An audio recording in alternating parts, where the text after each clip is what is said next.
Hey, this is a real quick video. I've put together a low-optimized, tool-assisted demonstration of a faster 7-1 warp.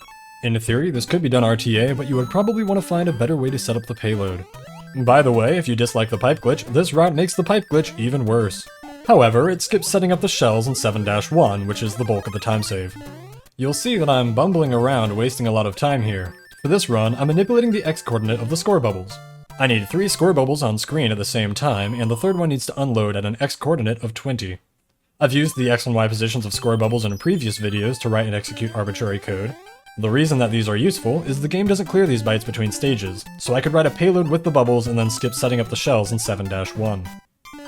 The route for 1-2 is unchanged, but I will be manipulating some score bubbles in 1-3.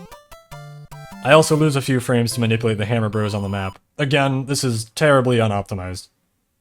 You could probably find a better set of score bubbles to use. Potentially an RTA viable route could be found too, but I have not looked into it.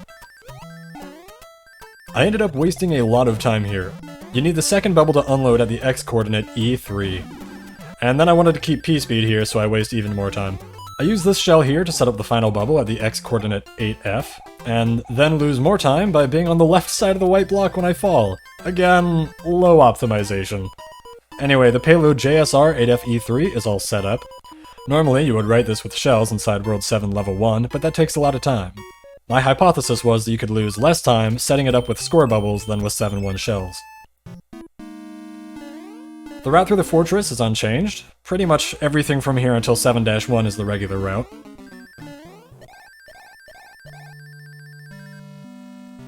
Grab the whistle, warp to World 2, and then warp to World 7.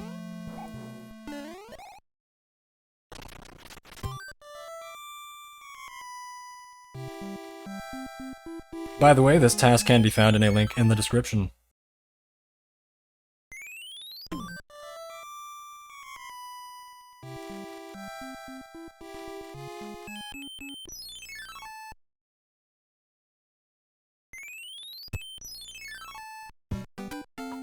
Okay, 7-1. I grab this shell and immediately perform the pipe glitch. I just barely load in the plants from the floor above, and I enter the pipe after the plants have been loaded for a very specific amount of frames.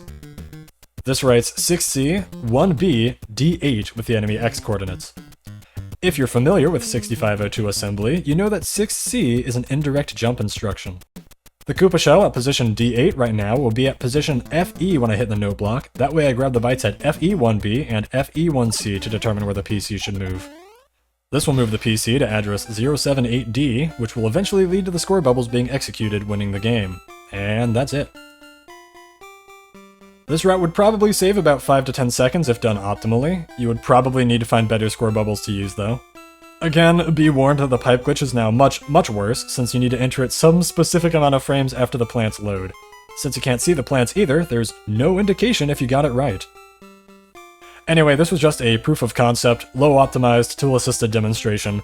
Feel free to make a more optimized task of this, or find an RTA route. I wish you good luck. And if you want to support me, my game is currently on sale, link in the description. Okay, bye.